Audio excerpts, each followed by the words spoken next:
Hello friends and welcome to my channel code with Inshal. तो आज हम वापस आ चुके हैं अपने पाइथन सीरीज के साथ और आज की जो हमारी वीडियो होने वाली है वो पाइथन पे होने वाली है। आज हम ट्यूटोरियल बेस्ड वीडियो करने वाले हैं पाइथन पे। जैसा प्रीवियस वीडियो में हमने एक अमेजिंग स्पीच टू टेक्स्ट का प्रोजेक्ट बनाया था पाइथन के अंदर और मुझे उम्मीद है आपको वो प्रोजेक्ट जरूर पसंद आया होगा। तो आज की वीडियो में मैं आपको पाइथन की ट्यूटोरियल सीरीज में बताने वाला हूँ कि सीक और टेल फंक्शन क्या होते हैं, किस तरह इनको पाइथन में यूज किया जाता है और बेसिकली इनका काम क्या होता है, ये सब मैं आपको आज की वीडियो में बताने वाला हूँ। तो बहुत ही अमेजिंग वीडियो होने वाली है, स्टार्ट टू एंड देखिएगा और वीडियो अगर पसंद है, अच्छी लगे तो वीडियो को लाइक करना ना भूले।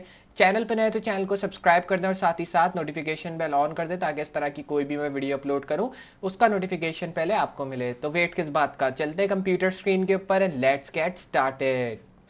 तो आ चुके हैं हम लोग अपनी कंप्यूटर स्क्रीन के ऊपर और यहाँ पे मैं आपको बताने वाला हूँ कि बेसिकली आज जो हमारी ट्यूटोरियल वीडियो होने वाली है वो सीक और टेल फंक्शन पे होने वाली है। तो मैं आपको बताऊंगा बेसिकली ये जो सीक और टेल फंक्शन है किस तरह इसको यूज किया जाता है और क्या क्या चीजें जो है इसमें इन्वॉल्व होती हैं। तो चले स्टार्ट करते हैं। जैसा आपको पता है कि पाइथन की जो प्रोजेक्ट्स वीडियो थी हमने उसमें VS कोड का इस्तेमाल किया था और जितनी भी ट्यूटोरियल वीडियोस हमने की हैं अभी तक पाइथन में उसमें हमने जो है रैपिड टेक्स्ट एडिटर का यूज किया ताकि मैं आपको बेसिकली स्टार्ट से समझा सकूं कि किस तरह जो है आप काम कर सकते हैं पाइथन के ट्यूटोरियल्स पे और क्या क्या चीजें इसमें यूज होती हैं। इसलिए हम रैपिड का आज भी इस्तेमाल करेंगे। तो मैं सिंपली यहाँ पे गूगल पे आके सर्च करता हूँ रैपिड, तो इससे डायरेक्टली मैं रैपिड की वेबसाइट पे रीडायरेक्ट हो जाऊंगा। यहाँ पे आपको लॉग इन करना होगा किसी भी ईमेल से, जो कि मैंने आपको बहुत सी वीडियोस में बताया और मेरे ख्याल में लॉग इन किया हुआ होगा आपने अभी तक।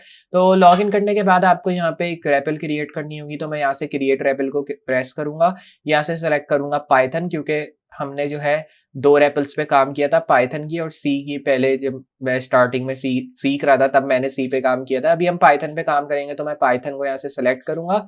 उसके बाद यहाँ आपको अपनी रैपल का टाइटल देना है, कोई भी टाइटल दे सकते हैं। मैं यहाँ पे टाइटल दे दूंगा जैसे डे 51 का, क्योंकि आज हमारा जो डे है वो 51 है इस ट्यूटोरियल सीरीज का। तो मैं इसको डे 51 करके क्रिएट रैपल पे दबा दूंगा। क्रिएट रैपल करने के बाद अब आपने देखा कि डे 51 के नाम से हमारी रैपल क्रिएट हो चुकी है और यहाँ पे जस्ट ये थोड़ा सा बूट करेगा सारी फाइल्स वगैरह को और फिर आपको एक main.py की पाइथन फाइल ऑटोमेटिकली क्रिएट करके दे देगा। ये फाइल आने के बाद जस्ट अब जो है इस फाइल का हम यूज करेंगे ताकि हम इसमें सीख सकें कि सीक और टेल फंक्शन किस तरह और कहाँ हमें यूज करना चाहिए। तो चले स्टार्ट करते हैं। अब मैंने जो है ऑलरेडी एक रैपल खोल के रखी हुई थी, अगर मैं आपको दिखाऊं तो यहाँ पे जो है हमने रैपल को खोल के रखा हुआ था ऑलरेडी। तो यहाँ पे मैंने एक डे 51 की रैपल जो थी वो खोली हुई थी। अगर मैं आपको यहाँ पे दिखाऊं तो ये हमारी डे 51 की एक रैपल है जो कि सीक एंड टेल फंक्शंस की है। क्योंकि आज मैंने आपको इसी फंक्शंस के बारे में बताना है इसलिए हमने रैपल भी इन्हीं फंक्शन की खोली हुई है। तो मैं यहाँ से रिमूव करूंगा चीजें और इसमें मैंने जो नाम है वो डिफरेंट दिया, जैसे 51 day 51 seek and tell functions.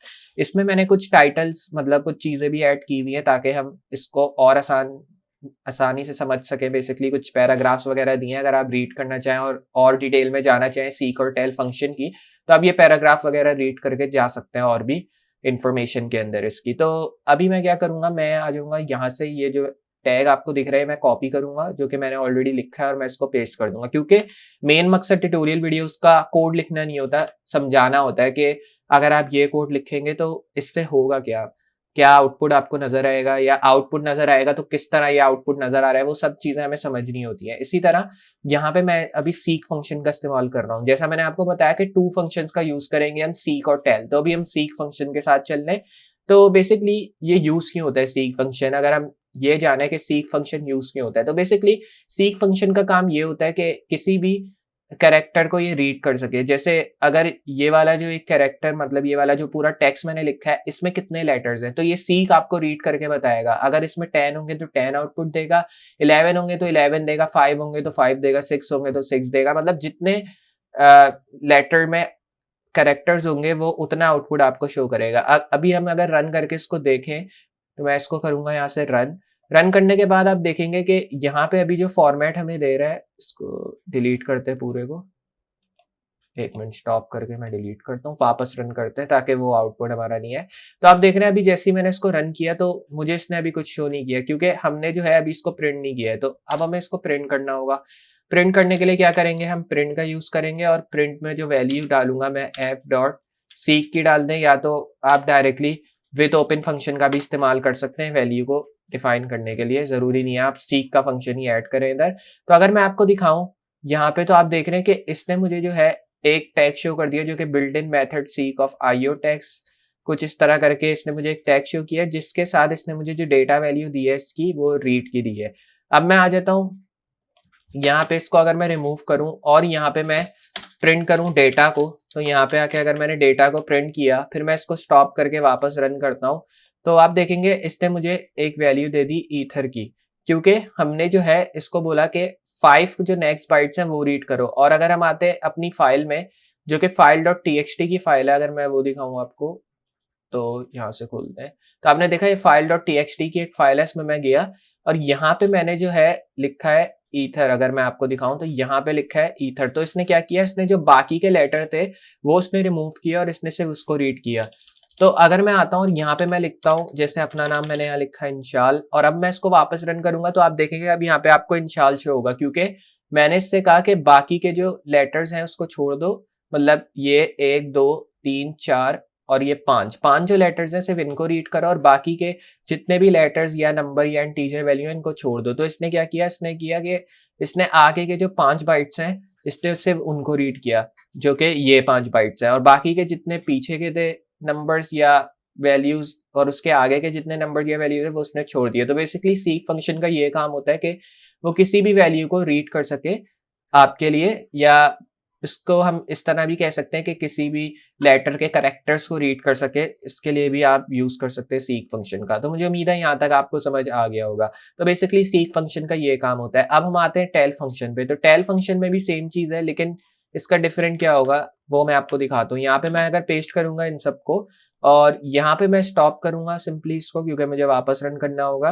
Tell function के लिए अलग से रन करेंगे, तो मैं यहाँ पे कंट्रोल एंटर करूंगा या रन बटन दबा के रन करूंगा। तो मैंने इसको किया रन करने के बाद आप देखेंगे एक इंडेंटेशन एरर आपको दे रहा है कि आपने जो है कुछ इस तरह किया। अब नहीं आएगा एरर, इंडेंटेशन एरर था जो कि हमें यहाँ पे बैक करना था। रन करते हैं, यहाँ पे रन करने के बाद अब आप देखेंगे यहाँ पे हमें कुछ शो नहीं हो रहा। क्यों नहीं शो हो रहा, क्योंकि हमने जो है अभी डेटा को प्रिंट नहीं किया है। तो फिर से हमें क्या करना होगा, नॉर्मली डेटा को प्रिंट करना होगा ताकि जो जो चीजें हमने यहाँ ऐड की हैं वो हमें प्रिंट में मतलब कंसोल में नजर है।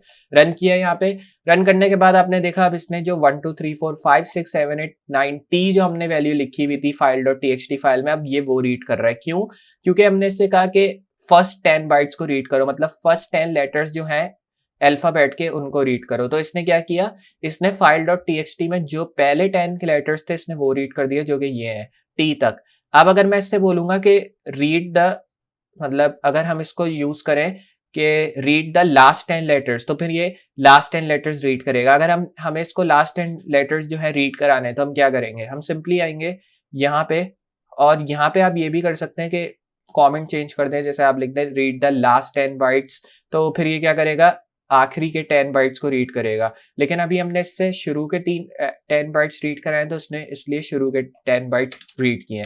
अगर मैं इससे कहूँ कि लास्ट के 3 बाइट्स या 5 बाइट्स रीड करो तो हमें उसके लिए एफ का इस्तेमाल करना होगा। अब ये शुरू के 5 बाइट्स को रीड करेगा। अगर मैं इसको रन करूं तो आप देखेंगे रन करने के बाद इसने जो है अब शुरू के 5 बाइट्स रीड किए और बाकी के जो 5 थे इसने उनको रिमूव कर दिया, क्योंकि ऑब्वियसली मैंने इससे कहा 5 बाइट्स को रीड करो, इसलिए इसने file.txt में जितने भी शुरू के 5 बाइट्स थे उनको रीड करके हमें आउटपुट दे दिया। 10 करेंगे तो ऑब्वियसली फिर वही प्रिंट देगा जो कि शुरू में इसने दिया था, जो कि था 1 2 3 4 5 6 7 8 9 टी का। तो जो जो चीज आप file.txt में लिखेंगे वो प्रिंट करके देगा। जरूरी नहीं है वो टैग हो या टेक्स्ट हो या न्यूमेरिकल हो या इंटीजर हो, कोई भी वैल्यू लिख सकते हैं आप, उसमें ये जरूरी नहीं होता कि कौन सी वैल्यू क्या है। तो मुझे उम्मीद है आपको जो है समझ में आया होगा कि बेसिकली हमने किस तरह जो है यूज किया इन चीजों को, और मुझे उम्मीद है आपको यहाँ तक ये भी समझ आया होगा कि बेसिकली टेल और सीक फंक्शन का काम क्या है। दोनों का सेम काम है, लेकिन सिर्फ डिफरेंस क्या है, सीक जो है वो आखिरी के जो बाइट्स होते हैं उनको रीड करता है किसी भी लेटर के, और जो टेल फंक्शन है वो शुरू के बाइट्स को रीड करता है किसी भी वर्ड के या सेंटेंस के आप कह लें। तो दोनों में ये डिफरेंस है। तो ये जानना बहुत जरूरी था, क्योंकि अगर हम आगे जाते तो इन सब फंक्शंस का इस्तेमाल करना होता है, या अगर आपसे कोई पूछ भी ले इन फंक्शंस का काम क्या है पाइथन में तो आपको पता होना चाहिए सिर्फ इसी वजह से मैंने आपको सीक एंड टेल फंक्शंस के बारे में बताया आज की वीडियो में। तो मुझे उम्मीद है आपको ये आज की वीडियो ज़रूर पसंद आई होगी, जो कि बहुत ही अमेजिंग थी, जिसमें हमने सीक और टेल फंक्शंस के बारे में जाना। तो अगर आपको आज की वीडियो अच्छी लगी और पसंद आए तो वीडियो को लाइक करना ना भूलें, चैनल पे नए तो चैनल को सब्सक्राइब करें और साथ ही साथ नोटिफिकेशन बेल ऑन करना ना भूलें, ताकि इस तरह की कोई भी वीडियो मैं अपलोड करूँ उसका नोटिफिकेशन पहले आपको मिले। तो मैं मिलता हूँ अगली वीडियो में इसी तरह की अमेजिंग और हेल्पफुल चीज़ों के साथ। तब तक के लिए अल्लाह हाफ़िज़।